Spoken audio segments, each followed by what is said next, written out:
Madrid es una ciudad en permanente evolución que ha atravesado los siglos adaptándose al crecimiento de la población y sus necesidades.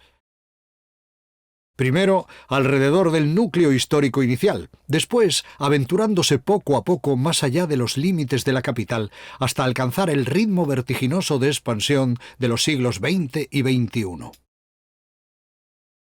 ¿Quién te ha visto y quién te ve, Madrid?, podríamos decir, siempre transformándote, pero siempre fiel a ti misma.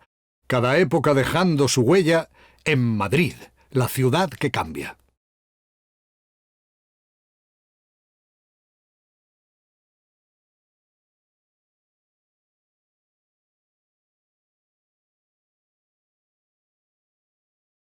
Durante siglos, Madrid fue una ciudad cercada por un recinto perimetral que se amplió sucesivamente a medida que crecía el número de madrileños.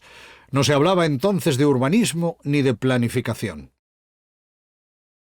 La última cerca fue la de Felipe IV, una tapia de 13 kilómetros lineales que se mantuvo durante más de 200 años, de 1625 a 1868, cumpliendo funciones fiscales, sanitarias y de seguridad.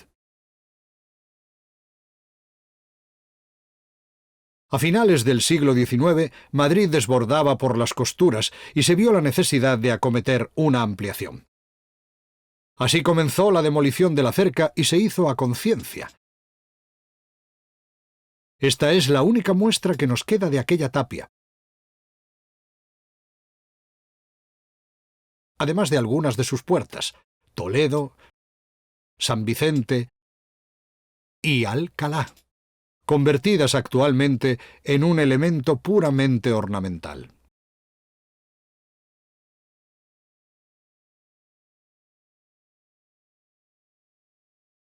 Había llegado el momento de ensanchar Madrid, y el proyecto tuvo nombre, el de su impulsor, Carlos María de Castro. Fue el primer intento de un crecimiento ordenado de la capital. El Plan Castro proponía recrecer la ciudad envolviéndola e incluía zonas de Moncloa, Chamberí, Salamanca y Arganzuela. Así echó a andar un Madrid que ya no resulta conocido y que por aquel entonces rondaba los 300.000 habitantes. Sobrevolamos la cuadrícula del barrio de Salamanca, que sentó las bases de una nueva forma de hacer ciudad, fijando la altura de los edificios, la anchura de las calles, la configuración de las manzanas o las condiciones higiénicas de los edificios. Aquí se construyeron las primeras viviendas con agua corriente y retretes particulares. Se convirtió en el ensanche más aristocrático de la ciudad. El hombre que vio el potencial de la zona fue el marqués de Salamanca, que prestaría su nombre al barrio, aunque la jugada inmobiliaria le salió mal y terminó muriendo arruinado. En cualquier caso, si el marqués levantara la cabeza, vería que su barrio sigue siendo el símbolo del lujo que él concibió. Por algo se conoce como Milla de Oro el conjunto de calles de la zona que alojan las tiendas de moda más exclusivas de toda la ciudad.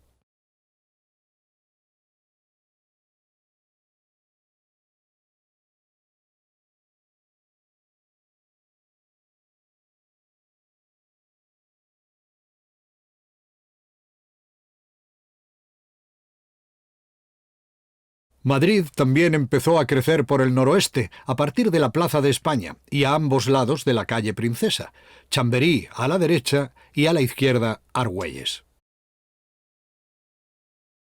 Encajado entre la montaña del Príncipe Pío, donde ahora se encuentra el templo de Devot, y la calle Princesa, Argüelles se abrió paso desde el principio como un barrio claramente acomodado y burgués. A la sombra del Palacio de Liria se llenó pronto de elegantes edificios y palacetes.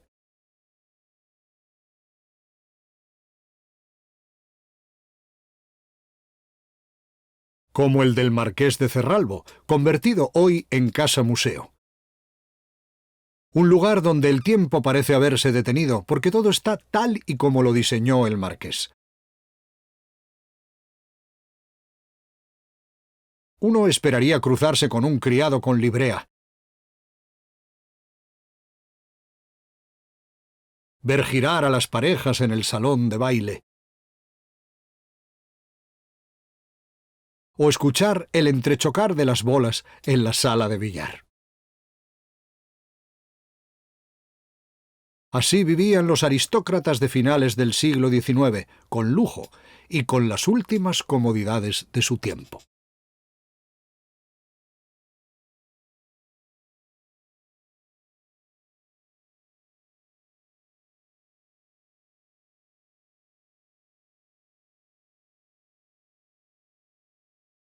Este local, por el que habrán pasado más de una vez, se inauguró a principios del siglo XX, unos años después de haber puesto de moda el pan de Viena en sus tahonas.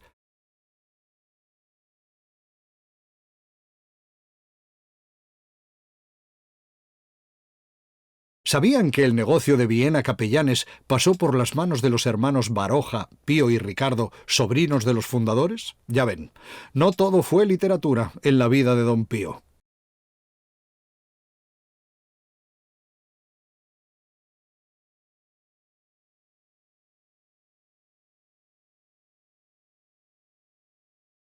Si continuamos desplazándonos hacia el oeste, llegamos a Moncloa, donde remata la calle Princesa. Antes de que en los años 50 del pasado siglo se construyera aquí el cuartel general del aire, este solar estuvo ocupado por la cárcel Modelo, también conocida como cárcel celular porque cada interno disponía de su propia celda, que en 1880, como ya imaginarán, no era cualquier cosa.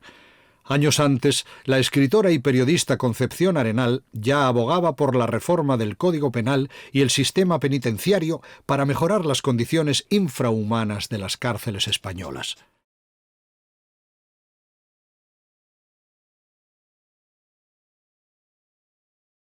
Todavía más al oeste se despliega el que sería el proyecto más moderno de la España de los años 20 y 30, la creación de una ciudad universitaria donde se agruparan las facultades dispersas hasta ese momento por la ciudad. Alfonso XIII, entusiasmado con la idea, cedió unos terrenos en la zona noroeste. Se buscó inspiración en los campus norteamericanos y se planteó un diseño práctico. Edificios por especialidades, campos de deportes, bibliotecas.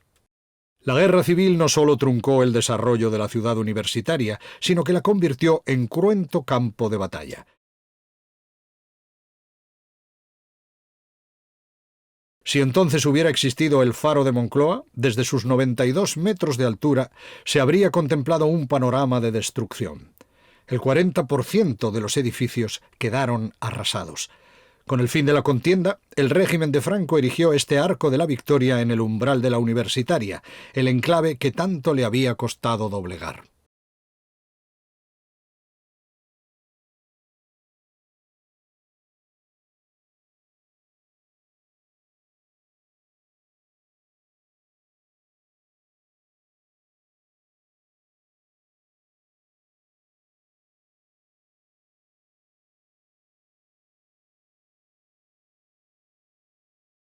Antes de la guerra, Madrid se había asomado a la modernidad. Varias líneas del metro recorrían sus entrañas. Se había construido el primer rascacielos. La prolongación de la Castellana, más allá del hipódromo, hoy Nuevos Ministerios, estaba en marcha. Y la Gran Vía se había abierto paso descongestionando la Puerta del Sol y comunicando los barrios de Salamanca y Argüelles.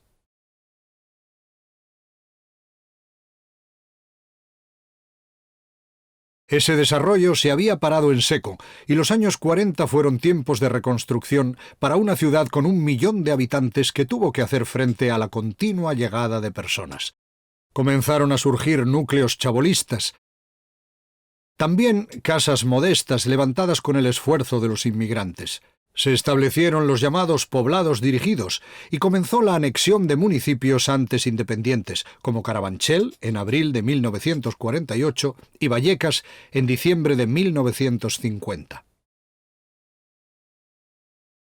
Para responder a las crecientes necesidades de transporte, se creó en 1948 la EMT, la Empresa Municipal de Transportes, y se empezó a planificar la construcción de nuevas líneas de metro. Para principios de los años 60, éramos ya más de 2 millones de madrileños.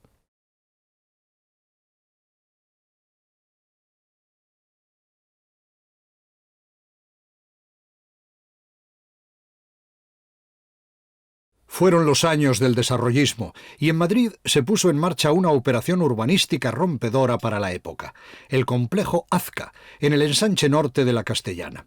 El proyecto era absolutamente innovador y se basaba en la separación de circulaciones, los coches por el subsuelo y los peatones por la superficie.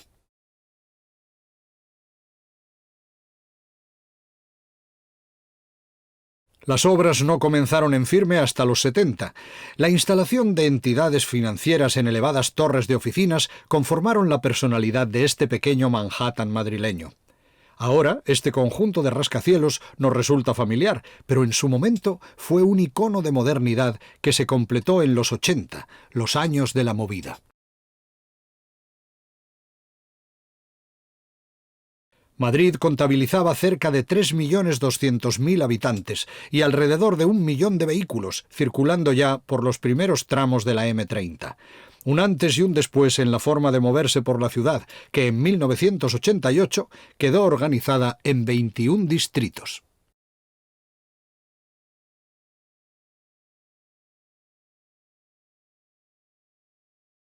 En la última década del siglo XX, la transformación de Madrid se aceleró.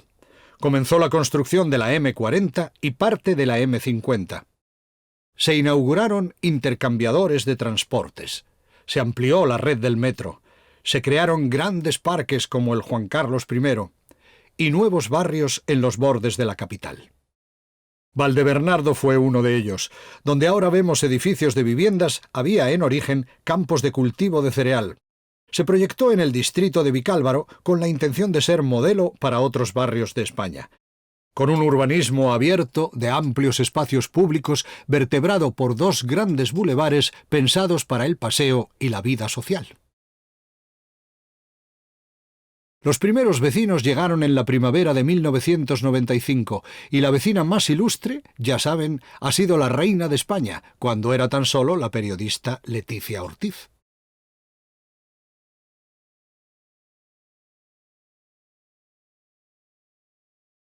Muchos madrileños, sobre todo los que tienen niños, conocen Valdebernardo por su lado más salvaje.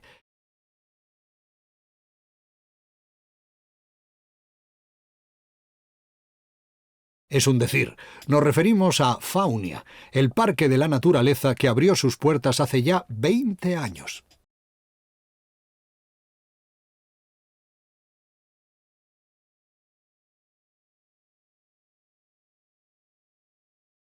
Valdebernardo también tiene parque, y no uno cualquiera, uno forestal de 1 millón de metros cuadrados, parque de sobra para los vecinos y todos los madrileños.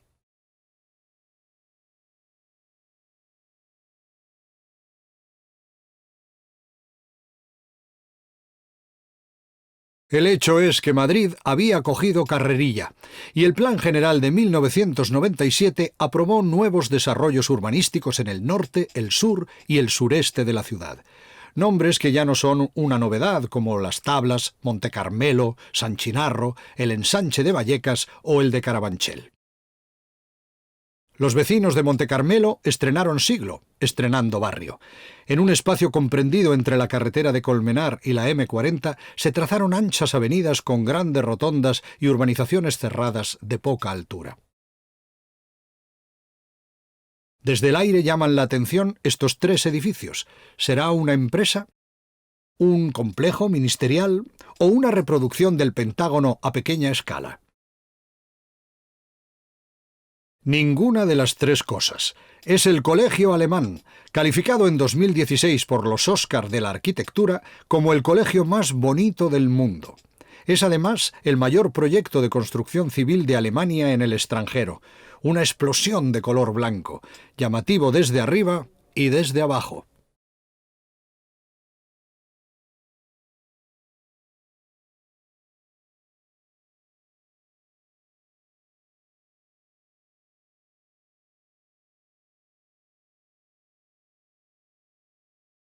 Si hablamos de construcciones llamativas, atención a la sede del BBVA en otro de los nuevos desarrollos, Las Tablas. La entidad financiera ocupa un conjunto de edificios de los que sobresale este, bautizado por los empleados como La Vela. Los nuevos barrios del norte han sido especialmente atractivos para las grandes empresas. Telefónica también escogió Las Tablas para instalarse con sus 12.000 empleados en una mini ciudad que ocupa una superficie de 140.000 metros cuadrados. Muchas familias jóvenes ocupan estos bloques de viviendas y más de una pedaleará por este carril bici, el anillo verde ciclista que rodea la ciudad. Para el que se anime, son 65 kilómetros con principio y final en Las Tablas. Aunque no es obligatorio completar el anillo, no se asusten, pero podríamos tomarlo para llegar a nuestro siguiente destino.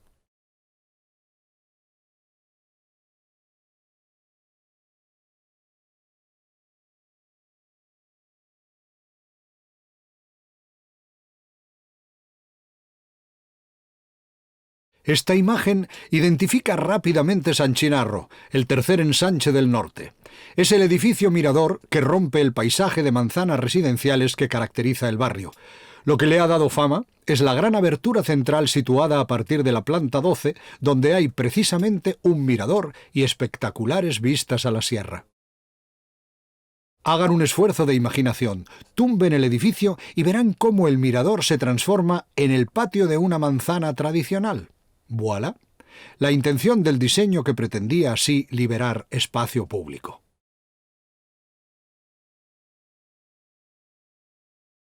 En el sureste, un distrito que antes fue pueblo independiente también ha ensanchado sus límites. Vallecas cuenta con el barrio de población más joven de Madrid. En una actuación urbanística de gran extensión, 7 millones de metros cuadrados y alrededor de 26.000 viviendas. Desde el cielo nos ofrece una imagen similar a otros barrios nuevos, con espacios amplios y grandes bulevares. Este del ensanche de Vallecas es el bulevar de la naturaleza, y esas construcciones tan peculiares son árboles de aire. Un cilindro hueco con paneles solares, agua nebulizada y vegetación. Ofrece un 2x1, refugio en verano a los vecinos y regeneración de gases contaminantes.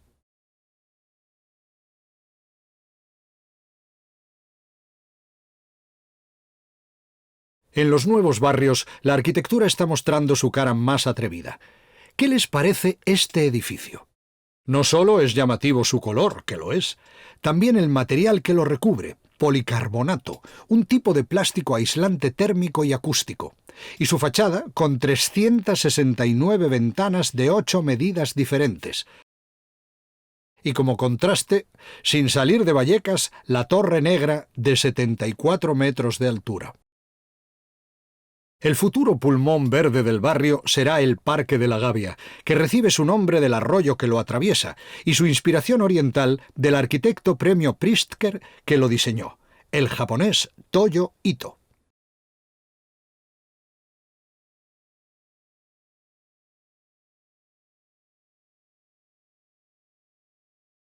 Aunque para premios, los galardones arquitectónicos que acumula el barrio de la Peseta y sus edificios singulares en el ensanche de Carabanchel, realmente sorprendentes.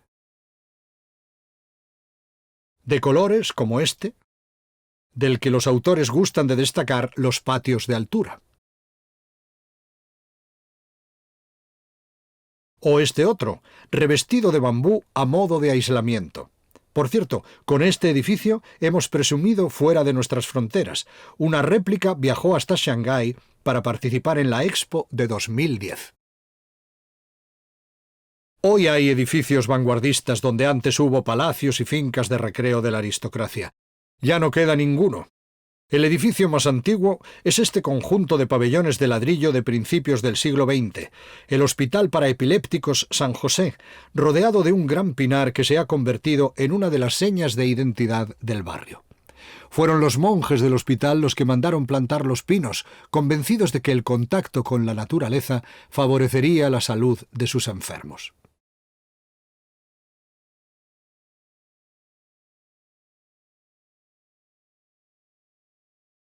Mientras estos ensanches alcanzan la mayoría de edad completando equipamientos, servicios y zonas verdes, otras actuaciones les siguen los pasos. En el norte, Arroyo del Fresno y Valdebebas. Arroyo del Fresno sigue creciendo junto a Mirasierra y el Monte del Pardo. Es la joya de la corona de la zona norte de Madrid, con el precio del suelo por metro cuadrado más elevado de todos los nuevos barrios.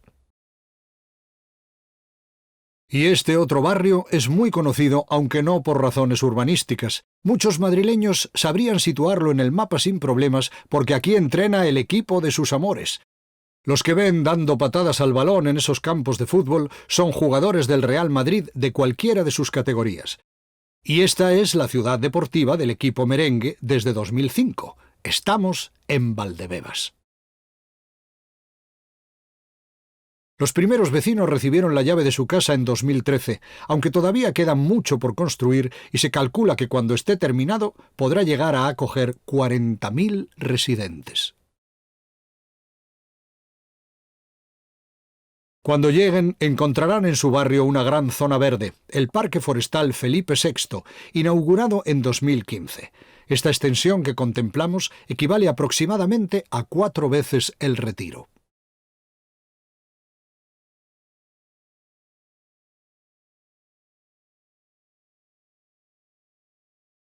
Madrid cambia continuamente, pero no solo lo hace expandiéndose hacia el exterior, también transformándose desde dentro. Y si de renovarse se trata, pero de verdad, ningún ejemplo como Madrid-Río, que enterró la M30, recuperó el Manzanares y ganó para los madrileños un espacio verde que se prolonga durante 10 kilómetros siguiendo el curso del río. ¿Quién recuerda ya el paso de los coches al borde del Manzanares? Y lo controvertidas que fueron las obras de soterramiento. Todo ha quedado olvidado bajo el éxito arrollador de esta gran operación urbanística que desde 2011 disfrutan los vecinos de las dos orillas y todos los madrileños. Sobrevolar Madrid-Río nos permite contemplar la dimensión de la transformación y cómo se entrelazan el pasado y el presente en una cordial convivencia. Empezamos por el Puente del Rey, que se construyó a principios del siglo XIX para comunicar el casco histórico con la Casa de Campo. Más allá, la ermita de la Virgen del Puerto, un templo a medio camino entre la ermita y la casona de campo. La encargó Francisco Antonio de Salcedo y Aguirre, corregidor de Madrid entre 1715 y 1729, más conocido por su título de Marqués de Vadillo. Ya saben quién era el titular de la conocida glorieta.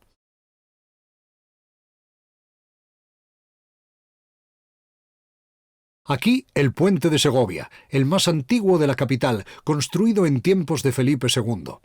En noviembre de 1936 fue volado por el bando republicano para evitar la entrada en Madrid de las tropas franquistas, y al término de la guerra se reconstruyó. Ahora lo vemos rodeado por dos grandes estanques que realzan más si cabe el puente decano del Manzanares. Esta imagen suscitará nostalgia en más de uno. ¿Cuántos días de sufrimiento y gloria ha conocido?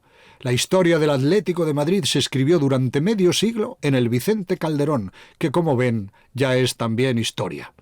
Desde 1966 hasta 2017 fue escenario de partidos inolvidables. Este solar se sumará al de la fábrica de cerveza Mau, y donde antes hubo pasión rojiblanca, mañana habrá zonas verdes y viviendas. Así son las ciudades que cambian.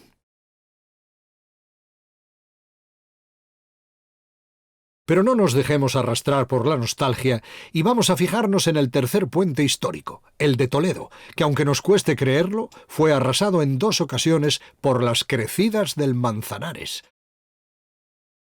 El que ha llegado hasta nuestros días data de 1732. Se mira de tú a tú con el icono del nuevo parque, el antiguo Madrid y el nuevo frente a frente, el puente de Toledo y el puente monumental de la Arganzuela. También conocido como Pasarela Perrol, por el nombre del arquitecto francés que lo diseñó, o Puente del Sacacorchos, que es el apodo más familiar que le hemos buscado a los madrileños, inspirados por su diseño de doble espiral de metal en forma de tirabuzón. Se apoya sobre 2 pilares situados en los extremos, pero la sensación es como si estuviera suspendido en el aire. Comunica las dos orillas y permite acceder al parque tanto a peatones como a ciclistas. Es una de las zonas más concurridas del parque. Espectacular tanto de día como de noche, cualquier hora les sienta bien. Es el puente más llamativo, pero en total existen 33 pasos. Suturada la herida que abría la M30, unir los distritos colindantes con el río, tender puentes, literalmente, siempre fue una prioridad del proyecto.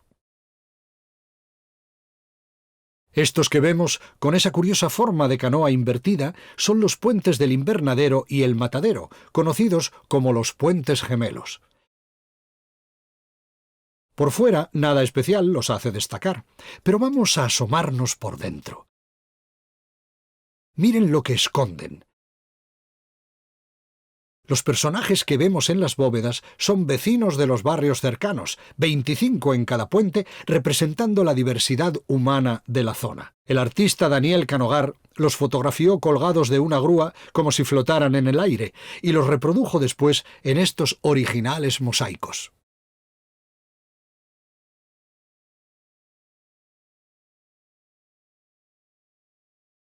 Sobrevolamos ahora uno de los más grandes, modernos y populares focos culturales de la ciudad, Matadero. Esta es la mejor forma de hacernos a la idea de la dimensión de este espacio. Metros cuadrados y metros cuadrados dedicados al arte y a la cultura. Una extraordinaria rehabilitación y cambio de uso. Ha mantenido su piel de ladrillo, por decirlo de alguna forma, y se ha renovado por dentro de arriba a abajo. Nos sigue dejando con la boca abierta.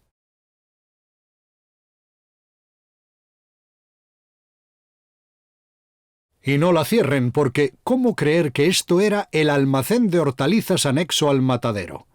Todavía habrá madrileños que lo conozcan como la nave de patatas. En 1992 se convirtió en jardín botánico e invernadero y pasó a llamarse Palacio de Cristal de Arganzuela. Menos conocido que su tocayo del Retiro, pero también llamativo. Y ahora volvamos la mirada al agua, tan presente en Madrid-Río. A nuestro querido Manzanares da gusto verlo fluir ahora y comprobar cómo la vida ha vuelto a su cauce. Contemplemos las fuentes ornamentales, como estas del Parque de la Virgen del Puerto, de significado muy especial. Recrean los antiguos lavaderos que existían en la zona, donde las lavanderas de la capital trabajaron hasta principios del siglo XX. Adivinemos qué son esas tres elipses consecutivas. Se acabó aquello de «Vaya, vaya, aquí no hay playa» que cantaban los refrescos. Estas tres esplanadas con sus potentes chorros de agua son la playa de Madrid, que así de chulos somos. Las únicas fuentes urbanas donde refrescarse cuando aprieta el calor sin que te caiga una multa.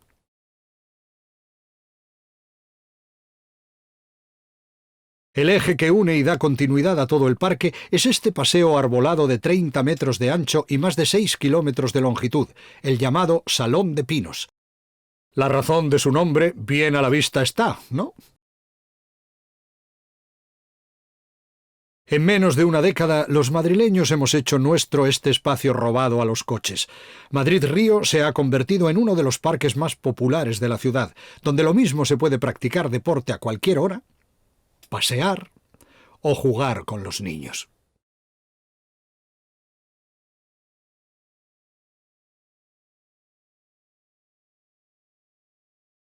Madrid-Río ha sido un auténtico renacimiento para el sur de la capital, una metamorfosis de tal calibre que hoy podemos imaginar que cualquier cosa es posible.